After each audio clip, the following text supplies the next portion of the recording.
Siya'y aalis at ang tagubilin niya, kinakailangang ako'y umalis.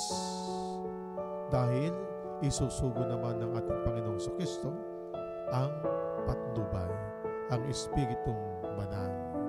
Kinakailangang dumating ang patnubay upang maging lubos ang ninanais o ang plano ng ating Panginoong Diyos na ang buong sanlibutan, ang buong mundo, ang mga tao, ang lahat ng sanlilikha ay malaman ang katotohanan na si Jesus ay muling nabuhay.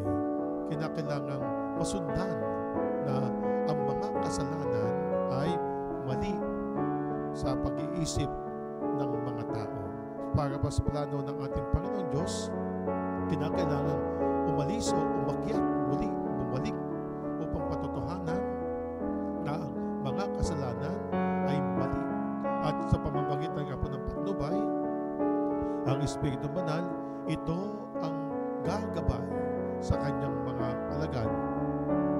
Ito ang magpapaliwanag sa lahat ng kaisipan, sa kalooban ng mga nilikha.